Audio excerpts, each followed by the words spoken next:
ज्ञानराज नारी योग्यांची माऊ ज्ञानराज नारी योग्यांची माऊ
गुरुप्रथम नमो देव गजानन गौरीहराचा तनूर नाव त्याचे नमोर रिद्धी सिद्धीचा हाता आले विघ्न निवारता गौरीहराचा तनूर नाव त्याचे नमोर या पुण्य तुषार हार धवला या शुभ्रवस्त्रामृता या विना वरदंड मंडित करा या श्वेत पद्मासना या ब्रह्मांड शंकर प्रभुदेवे देवै सदा वंदिता सामं पातु सरस्वती भगवती निस्से सदाद्यापहा जयांची दिव्या स्मरण होय सकळ विद्यांची अधिकरण तेची वंदू श्रीचरण श्रीगुरूंची नमस्कार निरता सेगानुग्रामी मस्ती गजानन स्मरणे त्यांच्या हरती विघ्न म्हणून स्मरांतरी सद्गुरुला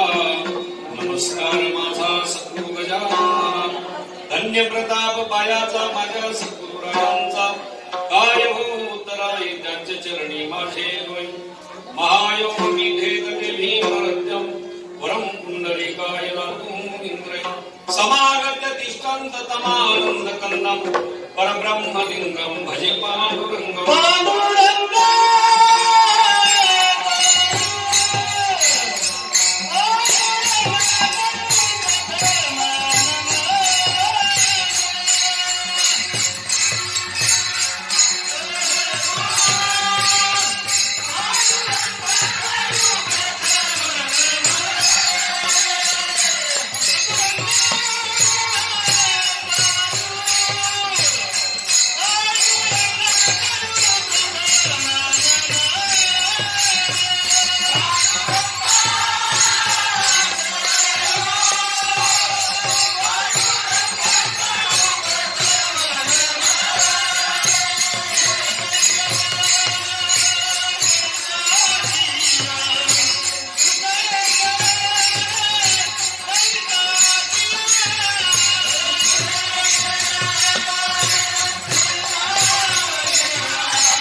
विवेकाने जाने सुपटीत समाजा टिकविले महासिद्धांतांचे हृदय रसिकत्व उकलिले लसत भक्ती ज्ञान तरतर विला धार्मिक तनो तया ज्ञानेशादे विमलमती वंदन करो नमो ज्ञानेश्वरा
ज्ञानाची माऊली ज्ञानराज माझी योग्यांची मागुनी जेने निगमवल्ली प्रगट केली गीतालंकार नाम ज्ञानेश्वरी ब्रह्मानंद लहरी प्रगट केली अध्यात्म विद्येचे दाविलेशे रूप चैतन्याचा दीप उजळला 56 भाषेचा केलाशे गौरव भवार नवीनाव उभारिली श्रवणाचे विषय वैसावे येऊनी साम्राज्य भुवनी सुखी नांदे नामा म्हणे ग्रंथ श्रेष्ठ ज्ञान देवी एक तरी ओवी अनुभवावी गीतालंकार नाम ज्ञानेश्वरी ब्रह्मानंद लहरी प्रगट केली विठ्ठल विठ्ठल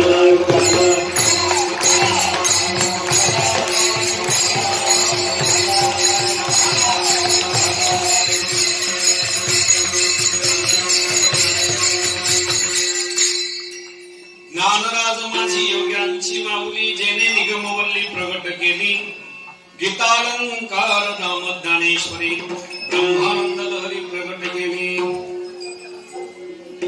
वस्तु प्राप्त प्रसंगी प्रभु प्रिय सज्जना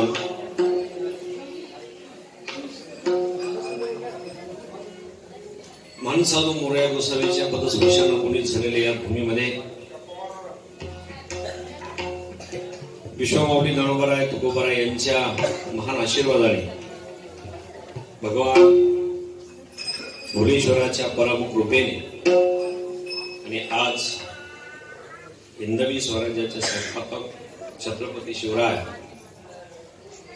यांच्या पदस्पर्शाने पुनीत झालेल्या या परिसरामध्ये भगवान भोलेनाथाच्या पवित्र अशा प्रांगणामध्ये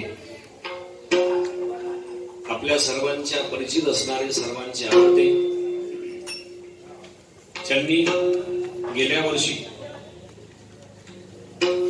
असा संकल्प केला होता की 108 ज्ञानेश्वरी पारायण पूर्ण करणार सत्य संकल्पाचा खरोखर या व्यवहार बाबांचं ज्ञानोबा माऊलींचे जेवढं कौतुक करल तेवढं आता आमची वाणी पुरणार नाही त्यांच्या कौतुकाला कारण आता यांच्या वयामधले लोक आहेत ना त्यांना जर म्हटलं चला कीर्तनाला काय सांगू मला बसता येत नाही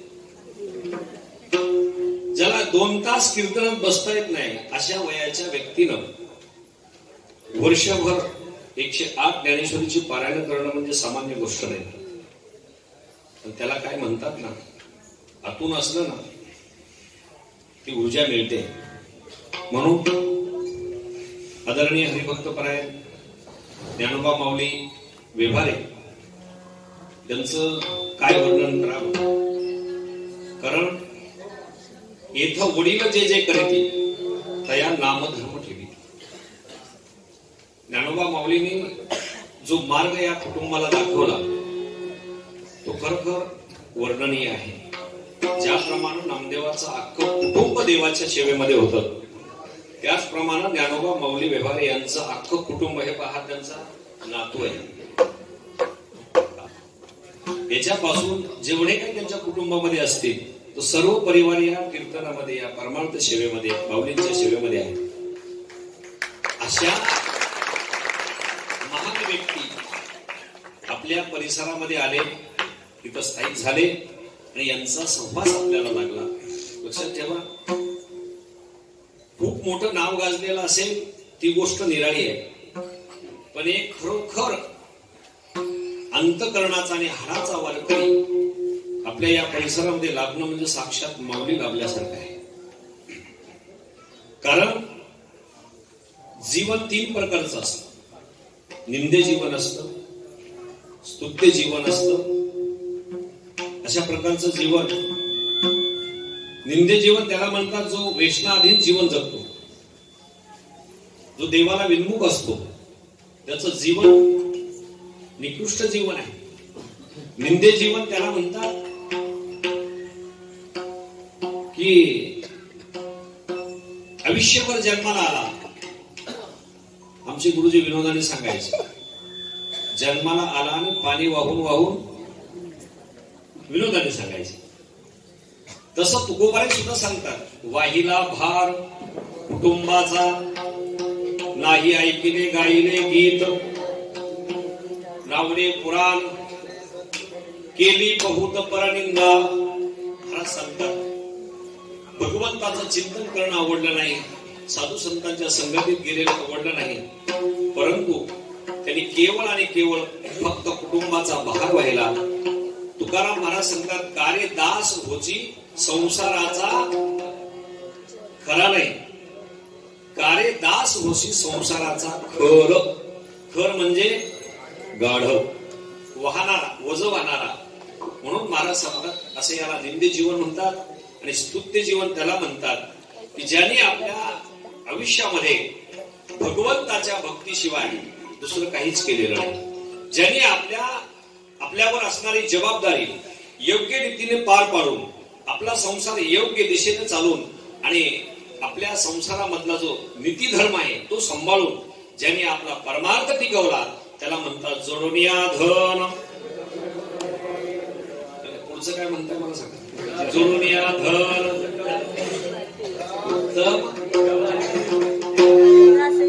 व्यवहारिक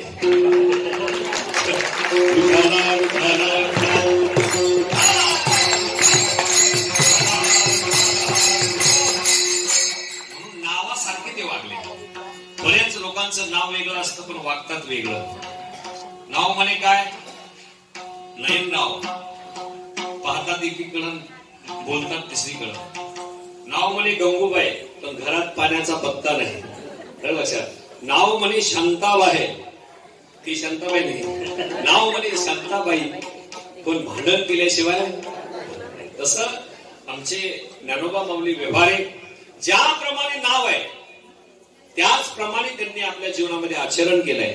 लक्षात ठेवा, जसं साधू संतांनी आपल्याला मार्ग दिलेला आहे त्याचप्रमाणे आपल्या जीवनाची वाटचाल करणं त्याला खरं जीवन म्हणतात. महाराज सांगतात त्यांनी आपल्या जीवनामध्ये उत्तम व्यवहार आहे, उत्तम असा व्यवहार करून आपल्या कुटुंबाला योग्य दिशेनं दिशा देऊ. आणि खरोखर त्यांचे मुलं सुद्धा किती सात्विक निघाले. कुळी कन्या पुत्र होती जे सात्विक.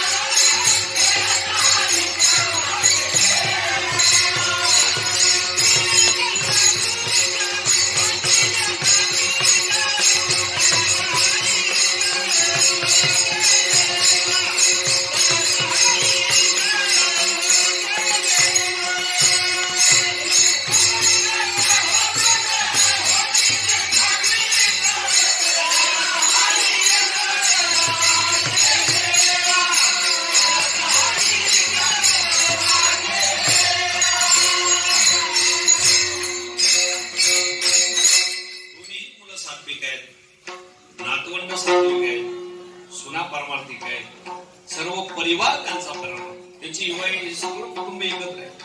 यांचे जेवढे जेवढे पाहुणे आम्हाला भेटले तेवढे सगळे पारमार्थिक आहे. त्याला सुद्धा भाग्य लागतं. पत्नी सात्विक मिळणं, मुलं सात्विक मिळणं आणि परिवार सुद्धा सात्विक मिळणं हे खरं भाग्य आहे. लक्षात ठेवा, आपण पारमार्थिक आहे आणि बायको जर पारमार्थाच्या विरोध असेल तर अवघड होतं.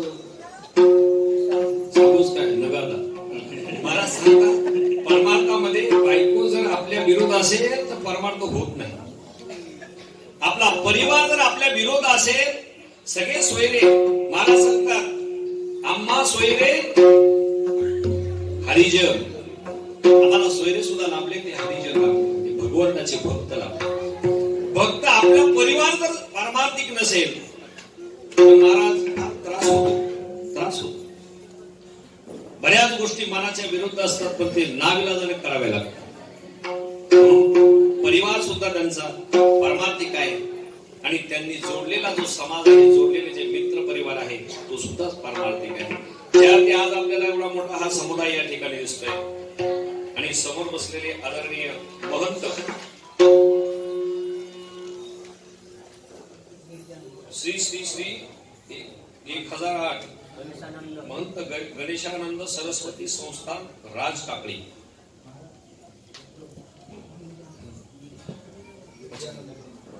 अच्छा, त्यांच्या गुरूंचं नाव गिरिजानंद स्वामी महाराज आपल्या समोर बसलेले आहेत. त्यांच्यासाठी एकदा सर्वांनी, त्याचप्रमाणे आळंदीमधील सर्व महाराज मंडळी मला सर्वांना माऊली समान आहेत सर्वजण. या ठिकाणी मोठमोठे विद्वान मंडळी आपल्या समोर आलेले आहेत. हे कशाचा परिणाम आहे? त्यांच्या संगतीचा. त्यांची माणसाची पारख म्हणतात ना आपण, भाताची परीक्षा शेतावर, की त्यांचा मित्र परिवार कसा आहे पा. सर्व साधू संत मंडळी आहे, एवढे मोठे महात्मे, आणि सर्व महात्मे मंडळी विद्वान मंडळी माझ्या समोर बसले असताना आता मी काय कीर्तन करणार? काली असं झालं, मी कीर्तन करायला समोर सगळे शास्त्री पंडित विद्वान बसले, काय बोलायचं नाही का? तरी पण असो, तुकोबाला माऊली भोलेश्वर जशी बुद्धी देतील तसं मी आपल्या समोर बोलणार आहे. या ठिकाणी सर्व मित्र परिवार आणि बाबांना वर्षभर आपल्या या परिसरामध्ये पारायण करण्यासाठी जे सहकार्य मिळालं, जे वातावरण प्राप्त झालं, ते आपल्या भोलेश्वर प्रतिष्ठानची कृपा. आदरणीय हरिभक्त परायण दत्ताभाऊ चिंचवडे, विशाल बुवा, सर्व सहकारी मित्रमंडळी, सर्वांची नावं नाही घेत, जेवढे मंदिरात असतील त्यांनी सर्वांनी बाबांना सहकार्य केलं. कुणीही त्यांना अडथळा आणलेला नाही. सर्वांनी, अगदी सर्वांनी बाबांचं पारायण चालू आहे, बाबांचं पारायण चालू आहे म्हणून सर्वांनी, आणि त्यांनीही कुठल्या गोष्टीकडे न लक्ष देता एक धरीला चित्ती आम्ही रुक्माईचा पती. लक्षात ठेवा, एखाद्या कामात जर माणूस रंगला ना, की त्या माणसानं त्याच्यामध्ये आपलं चित्त अंतकरण ओतून त्याच्याशी आपण एकरूप झालं पाहिजे. आमचे गुरुजी सांगायचे, एक लोहार होता, लोहार त्याचं काम काय असतं? हत्याराला धार लावून, नाही का, काही असो, टिका फावड काय जे असेल, कुऱ्हाड, आणि त्यांनी त्याचा धंदा हा रस्त्यावर होता. आणि रस्त्यावर असताना त्या रस्त्यावरून राजाची स्वारी गेली. मागून एक रस्त आला, का हो इथून राजाची स्वारी गेली? तो मला काहीच माहिती नाही. मला सांगा, ज्या रस्त्यानं राजाची स्वारी जाणार आहे ते काय असे गप्पून जाणार आहेत का? केवढा मोठा लवाजमा असेल, केवढा मोठा गाजावाजा असेल, पण तेवढ्याही गाजावाजात त्याला काहीही कळलं नाही. राजा आला काय, कुणी आलं काय, एवढा तो एक रूप होऊन त्याच्या त्या कार्यामध्ये मग्न झालेला होता. तसं आमचे व्यवहारे बाबांनी, आमच्या माऊली बाबानं अगदी एकाग्र मनानं, कुठल्याही गोष्टीचा विक्षेप न मानता आणि अगदी आनंदानं आणि एक चित्तानं माऊलींच्या ज्ञानेश्वरीचं पूर्णपणे 108 अखंड पारायण पार पाडलं. 108. आणि या माध्यमातून आपण ज्ञानोबा माऊली वेफाने यांनी आपल्या या परिसरातील लोकांना एक आदर्श घालून दिला, की खरोखर माझ्या वयात सुद्धा आपण काय करू शकतो? ज्ञानेश्वरी पारायण 108 वेळा करू शकतो.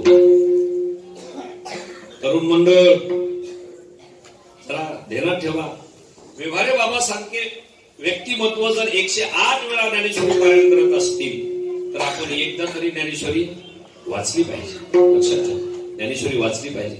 कारण ज्ञानेश्वरी वाचल्याशिवाय काय होत नाही. वाचावी ज्ञानेश्वरी,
पावी पंढरी ज्ञान होय अज्ञानाशी ऐसा वरया मुकेशी. महाराज सांगतात ज्ञानेश्वरी वाचेल जो कोणी जमीन त्याशी ज्ञानेश्वरी वाचली पाहिजे. ज्ञानेश्वरी संसारी लोकांना निश्चित वाचली पाहिजे, कारण ज्ञानेश्वरीमध्ये संसार कसा करावा हे ज्ञानेश्वरीमध्ये दिले आहे.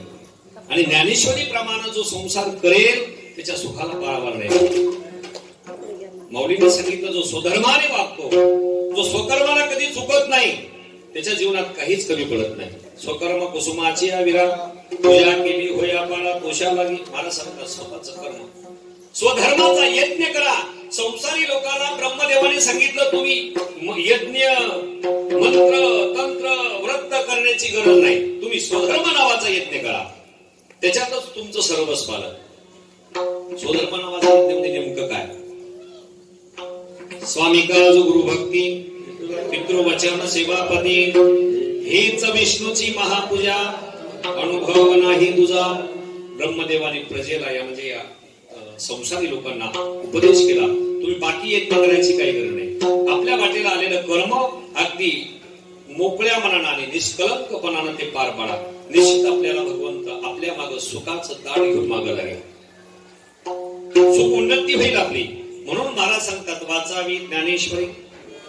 त्या ठिकाणी या ज्ञानेश्वरी 108 अखंड पारायण सांगतेनिमित्त हा कीर्तनरूपी सेवेचा योग. या ठिकाणी सर्व महंत मंडळी आहेत, सर्व जाणकार मंडळी आहेत. बाबांना मी म्हटलं बाबा एखादे चांगले मोठे महाराज आपण आणू. ते म्हणले आम्हाला तुमच्यापेक्षा मोठे कोणीच नाही. बोलण्यात काही अर्थच नाही, आम्हाला तुम्हीच मोठे आहे. म्हणून या ठिकाणी या सेवेसाठी निवडलेला अभंग भगवंताची लढेवाळ प्रेम मूर्ती नामदेवराय यांचा 5 चरणाचा अभंग आहे. वर्णन विषयाची किंमत हे वर्णन करणाऱ्यावर अवलंबून असते. वर्णन कुणी कुणाचं करावं, उठलं की कुणी कुणाचं वर्णन करायचं, त्यांनी त्याचं वरचं वर्णन करायचं की त्यांनी त्याच्यापेक्षा त्याचं वर्णन वर करायचं. हे फक्त भावपूर्ण वर्णन झालं, पण संतांना हे भावपूर्ण वर्णन मान्य नाही. हे वर्णन वस्तुनिष्ठ वर्णन असलं पाहिजे. आमचे गुरुजी विनोदाने सांगायचे उंटाचं लग्न होतं, उंटाचं लग्न, आणि उंटाच्या लग्नाला गाढव दादा काय म्हणाले होते, मंगलाष्टिका म्हणाले होते. मग काय तो स्वर आणि काय ते आनंद त्या लग्नातला. उंटाच्या लग्नामध्ये गाढवानं मंगलाष्टिका म्हणल्यानंतर उंटानं खूप स्तुती केली गाढवाची. वा वा वा गाढव दादा वा, तुमच्यासारखा स्वर आणि तुमच्यासारखं म्हणणं जगात मी आतापर्यंत असं ऐकलं नाही. काय तुमचा स्वर, काय तुमची म्हणण्याची पट्टी आहे, काय तुमचा आवाज आहे. कोणाचं वर्णन आहे? गाढवाचं वर्णन आहे. आणि करतोय कोण? उंट. गाढवाने मनात विचार केला एवढं माझं वर्णन केलं, आपण सुद्धा उपकरणात उत्तीर्ण झालं पाहिजे. म्हणून गाढव दादांनी वर्णन करायला सुरुवात केली. वा वा वा, मी आतापर्यंत इतके पशु पाहिले, पण तुमच्यासारखं शरीर आतापर्यंत मला पाहायला मिळालं. काय तुमचं शरीर, काय तुमची मान, काय तुमचे पाय, काय तुमचं ते चालणं, मला सांगा हे कसं वर्णन आहे? योग्य आहे? अरे उंटासारखा विचित्र प्राणी दुसरा नाहीये, आणि गाढवासारखा आवाज विचित्र दुसऱ्या कुठल्या प्राण्याचा नाही. पण काय वर्णन, वा वा. अरे असे बरेच लोक आहेत की खूपच वर्णन करत राहतात. त्यांनी त्याचं वर्णन करायचं, त्यांनी त्याचं वर्णन करायचं, पण याला संत भावपूर्ण वर्णन म्हणतात.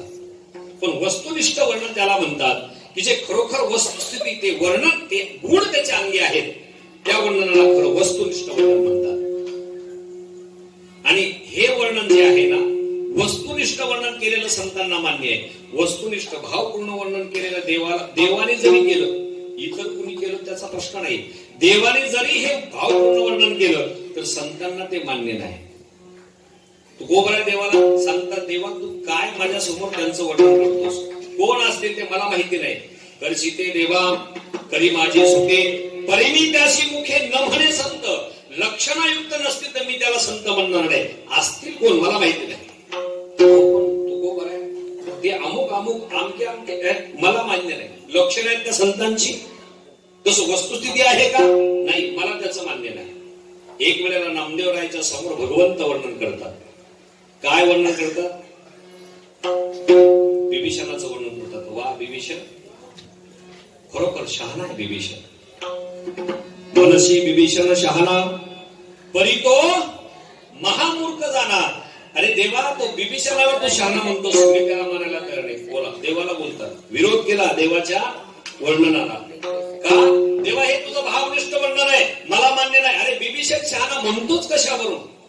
का तर विभीषण जरी अरे तो रामाशी मिळाला, तो रामाशी भेटला, पण रामरूप नाही झाला. मनसी विभीषण शहाणा परी तो महामूर्ख झाला. असतील त्याचा अनेक असतील, परंतु मला ते मान्य नाही. तो रामरूप झाला काय?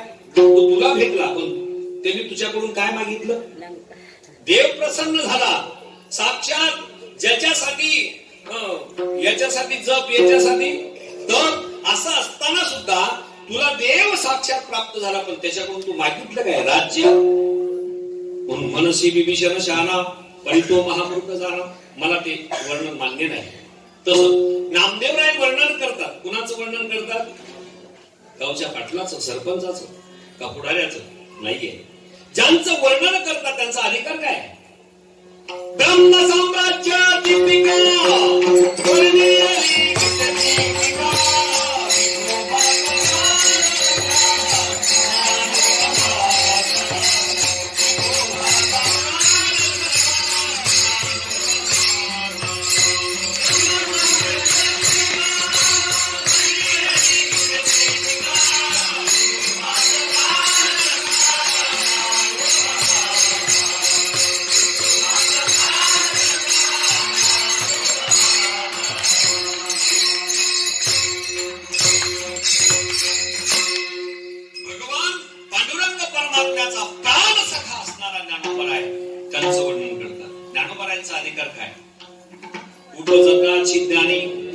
हे परमजारोणी आले लोटांगणी चांग देव चालविली जड भिंती हरली चांगयाची भ्रांती.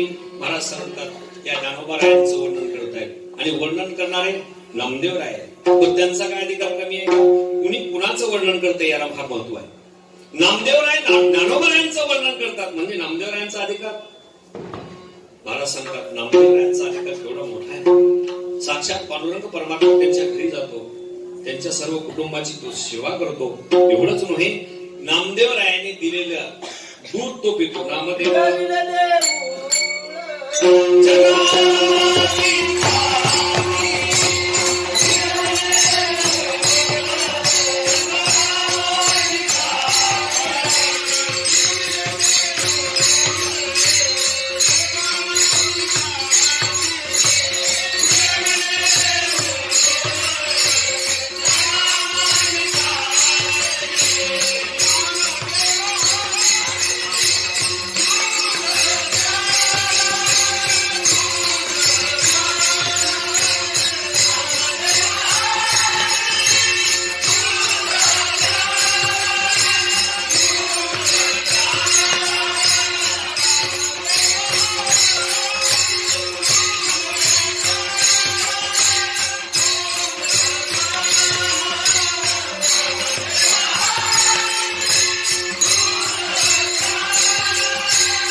कीर्तनामध्ये औंढा नागनाथला ब्राह्मण मंडळीनं विरोध केला. ते काय लावले? आमची पूजा चालू आहे, तुम्ही काय लावलं हे कीर्तन? बंद करा हे कीर्तन. नामदेवरायांनी तिथलं आपलं सर्व साहित्य उचललं आणि भगवान शंकराच्या मंदिराच्या पाठीमागे गेले आणि तिथं कीर्तन सुरू झालं. लक्षात ठेवा, देवाकडे जाण्यापेक्षा देव आपल्याकडे आला पाहिजे. आपण देवाला देव माझा म्हणण्यापेक्षा देवाने आपल्याला माझं म्हटलं पाहिजे. ही खरी भक्ती आहे. हरिभक्त त्याला म्हणतात. आता आपल्याला सगळ्याला हरिभक्त लावतो आपण, ते भाग वेगळा.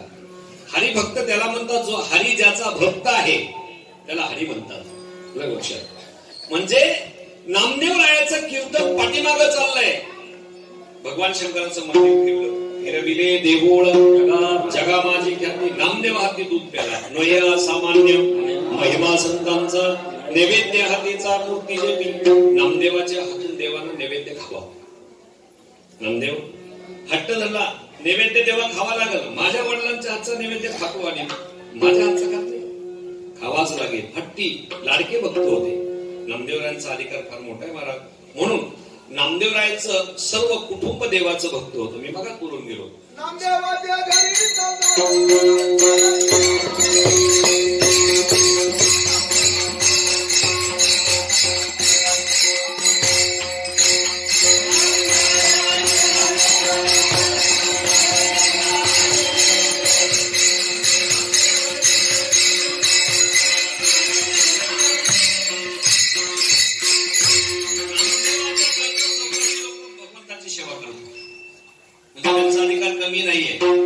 जसे व्यवहारी बाबाचं अख्खं कुटुंब परमार्थ करत आहे, तसं नामदेवरायांचं कुटुंब आणि ते नामदेवराय ज्ञानोबारायांचं वर्णन करतात. ज्ञानोबाराय ज्ञानाचे राजे आहेत, ज्ञानाचे सम्राट आहे.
शिरोमणी वंदे झोका पूज्यस्थानी, चिंतकाचा चिंतामणी ज्ञानोबा माझा. ज्ञानियांची जगात जेवढं ज्ञान आहे त्या ज्ञानाचे ते राजे आणि गुरु आहे. म्हणून व्यवहारिक ज्ञान, पंडिताचं ज्ञान, विद्वानाचं ज्ञान, व्यवहार ज्ञान फार महत्वाचं, अनुभवाचं ज्ञान महत्वाचं. काही गावामध्ये अशी लोक असतात की त्यांना आडविरे ओढता येत नाही, सही करा म्हणलं की अंगठा दाखवतात, बरोबर आहे. पण अख्खं गाव त्यांचा सल्ला घेतो, काका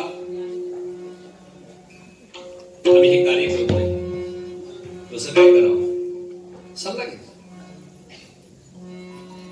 एक माणूस आला म्हणला, काका घोडा नवीन आणला परंतु तसाच बांधून ठेवला, गडबड होती माझ्या मागे, मला काही त्याला फिरवता आलं नाही, त्याच्यावर बसून इकडं तिकडं काही जाता आला नाही. पण तो जो आडलाय लगेच पानवाला आला, म्हणला काका माझी पानं सडले हो. एक मुलगी आहे म्हणजे भाकर करपते हो.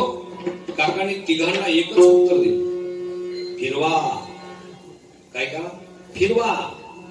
घोडा आणला ना, घोड्याला फिरवलं पाहिजे. घोडा म्हणजे हे घोडेवाले जे आहेत ना, त्यांना यांना रोज घोडा फिरवावा लागतो, नाही तर घोडा अडून बसतो. म्हणून घोड्याला फिरवलं पाहिजे. घोडा बसून जमत नाही. पानं सरतात, पानाला खालवर केलं पाहिजे, त्याला फिरवलं पाहिजे. सडलेली पानं कट केली पाहिजे, ती फिरवली पाहिजे, तर ते पुन्हा सडणार नाही. आणि